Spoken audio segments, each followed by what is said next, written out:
So today I'm here with Petitgas, and we're very happy to have 6 of the artists who are represented in the solo project section this year. And well, our idea for Pinta Solo Projects was to do a selection of women artists from Latin America. And we're discussing the reasons for that yesterday. And I guess there are kind of there are two different reasons for doing this at this specific moment. One of them is kind of acknowledging the great legacy of women artists in Latin American art, in the Latin American avant-garde.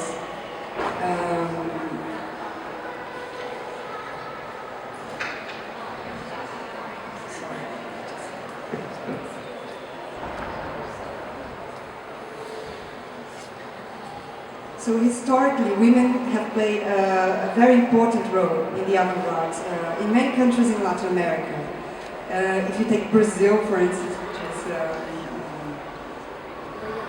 what I know better, the first wave of modernism is represented mainly by these two women artists, Tarsila do Amaral and Edith Malfatti. Then you have someone like Maria Martins, who's a completely revolutionary figure who's doing surrealism in the 30s. And then, of course, like with the late avant-garde in the 50s and 60s, you have people like Lydia Clark. And then with conceptualism, we're very happy actually to have one of the main artists of Brazilian conceptual art here represented in the solo projects this year, who's Anabela Geiger, who you have an opportunity to see. So in a way, it was kind of, this is an opportunity to look at what Latin American women artists are doing today. And then on the other hand, here in the UK and in many other countries across Europe, there have been very recent discussions about the role of women and what feminism means nowadays, like 30s, 40s, after the main feminist movements. And not only in the arts, but also like in the mainstream media, there have been like several discussions about why women in, for instance, corporate positions are currently underpaid compared to men in the exact same position. And in the arts, recently we had several events here in London, one at the South Bank Centre, and then other initiatives by Showroom Gallery that focus in this kind of new wave of feminism. And Cibelle here has also been organizing some new feminist meetings with a group of artists and creatives, so you can speak about that a bit. And so today, well, we're very privileged to have lots of the artists who actually talk about their own work, which I think is always much better than hearing other people talking about their works. And then we're going to start with Petitgas, talking a little bit about the work of Anabela Geiger, and I think then we can move on to like very brief individual presentations. Okay, thank you very much, Kiki. I have to say that, first of all, thank you very much for coming here. It looks as if you're almost many more on the stage than you are in the audience, but this is so much for girls' power, you know? It's something to be very proud of. But also, I just wanted to say, as a few words of introduction, of course, I am not a curator, I'm just a collector, I am a sort of art historian, and I'm very grateful for Pinta and to Kiki also to have me tag along as a would-be curator somehow, but I always enjoy this experience enormously.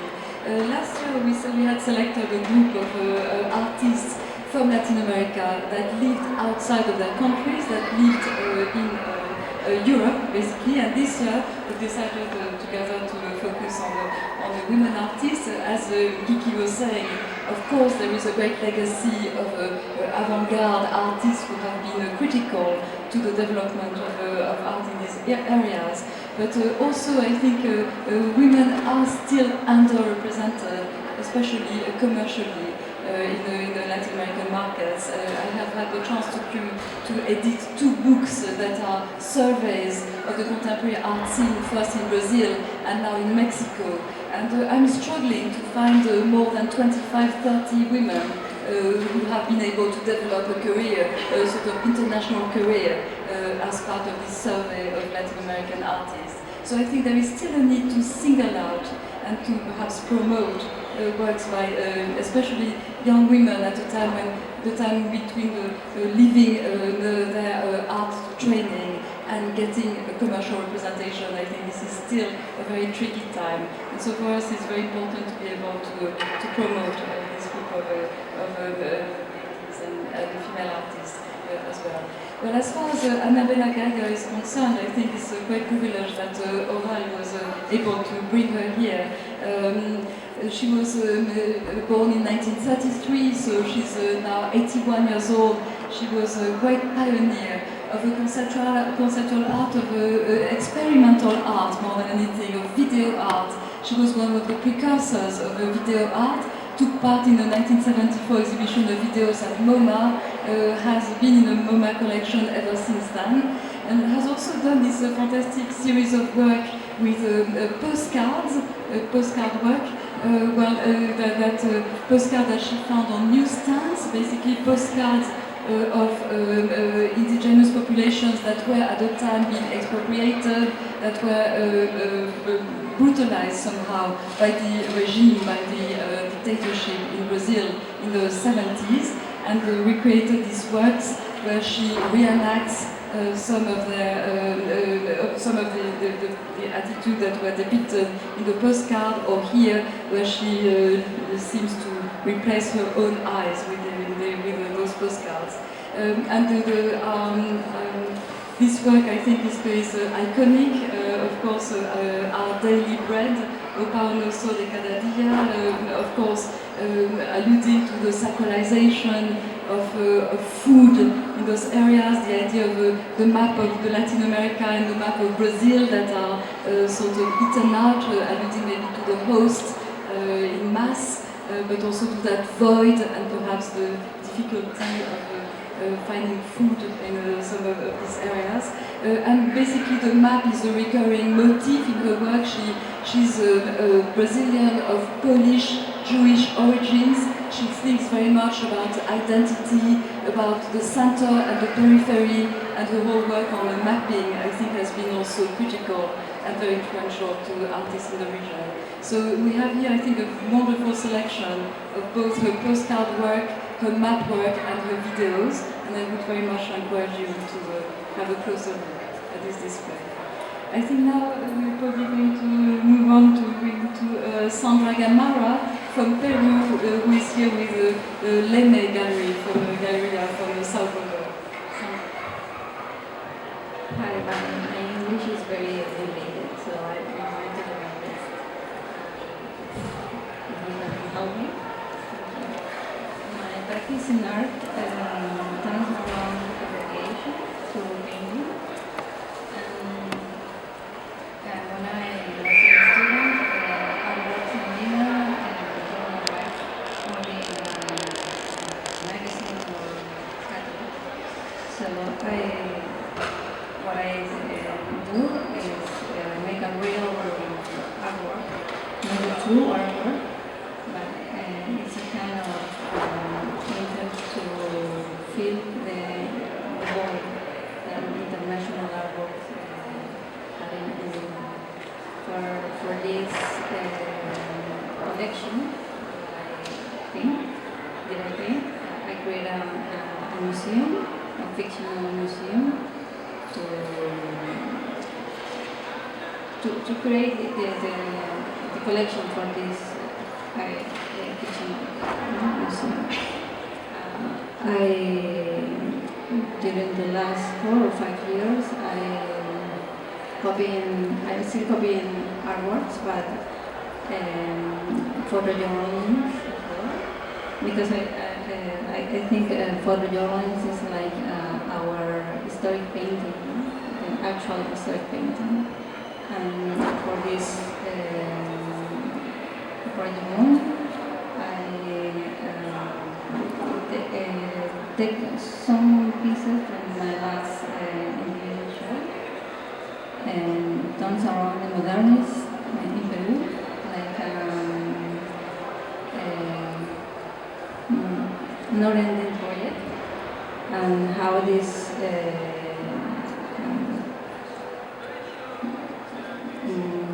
project is a big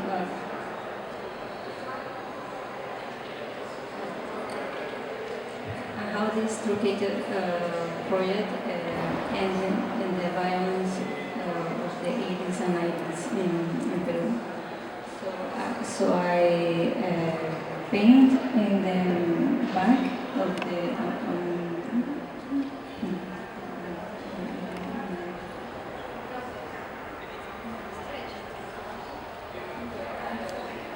under the Albert's painting, I paint a portrait of all protagonists of the violence.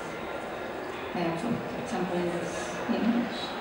And I don't know if you have another time. Yes, I think I don't know if you can see very well, but if you have seen the display, there are faces that are painted in the background of this Albert's.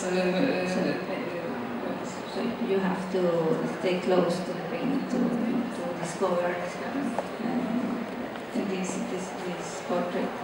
In allusion to how these victims and how the history is covered by women, it's all metaphors about the history and Could you say a few words about who they are? You found these portraits in an archive, I think? After the ending of the violence, the institution in Peru created a Comisión de la Verdad y la Reconciliación, a Commission of Truth and Reconciliation, and they make a big archive about of photographs and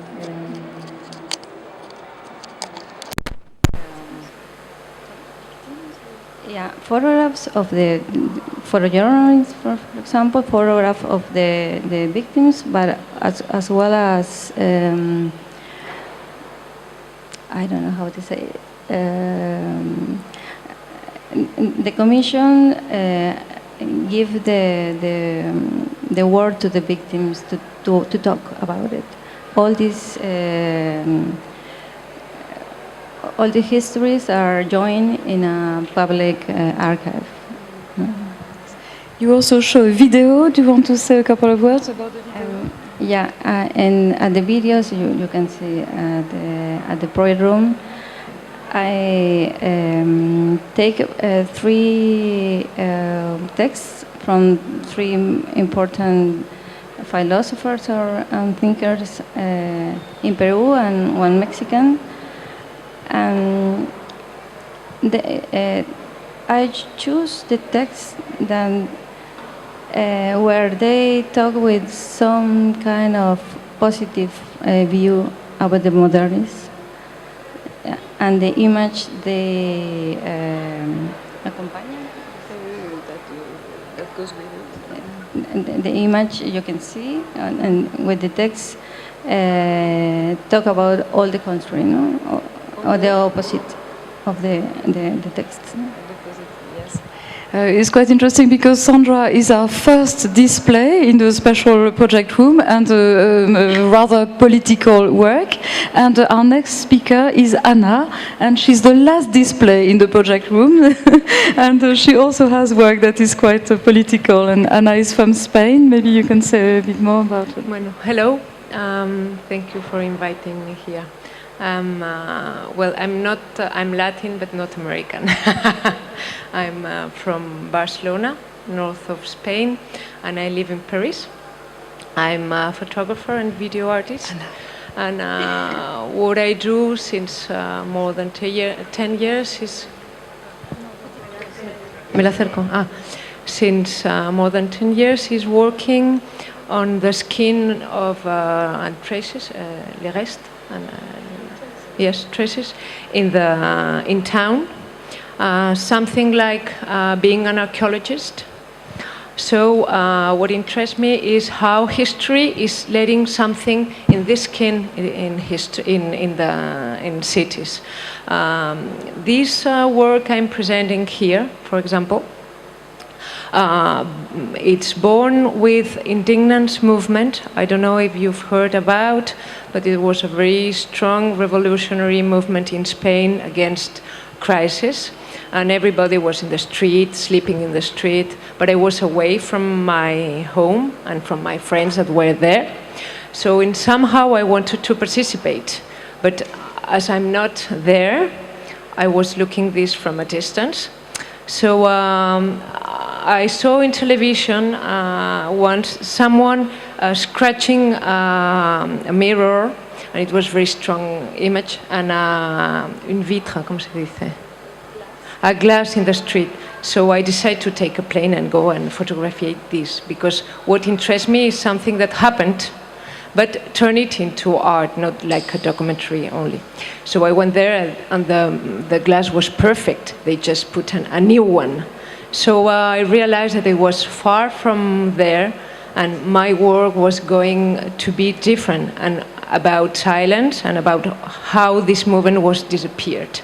So I decided to look in internet many places that were being painted with texts that were very interesting, and I made a map that I have here from Barcelona and Madrid, and I put the places I found in internet. So I decided to go back and photograph these places that will be that were tagged just to take something from this movement. And when I was there, these tags were removed. So again, it's something about silence and how these words has been disappeared. And this movement is still in the mind and in internet, but when you go in the street, you just see very few marks. And these marks are most of them in the bottom of the banks on political institutions. So I make pictures in some way, pictures that can remember sculptures as well, about this basis of our society. And this removing text are talking also about this war against people crying and the stone and the political institution. But well, you will see there. But all my work is born with this something that happens, and then I go and I photograph very documentary, frontal, but I turn it up in a different way. Photography for me can represent painting or transform also reality in sculpture. So this kind of going between mediums interests me a lot. So there's history at different levels of interest in pieces. And you also have a selection of slogans that you have selected. Can you talk to us about them? Yeah. Because they're interesting. Yes. In fact, what I made is to take these words that has been removed. I have them. And normally I make a projection, so at the same place. And that makes appear what they were saying and disappeared, appear and disappear. So it's a way to conserve these texts that had been removed. So to keep history, but I think that it's like we conserve our history in our skin as well. So all these signs are also in streets and in.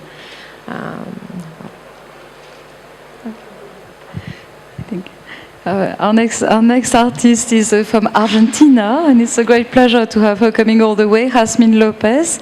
And what really interested us in having Jazmín here is she's also a filmmaker, but here she's presenting a body of paintings, and she's really thinking about a sort of new ways of painting, and we really wanted to have a painter, practitioner of painting in the selection, and it's a great pleasure to have you. Thank you. Thank you for inviting me. My English is very bad as well. Sorry for that. I will do my best. It's difficult for me to talk about something maybe without the images, or mainly my work, I work with memory as a matter,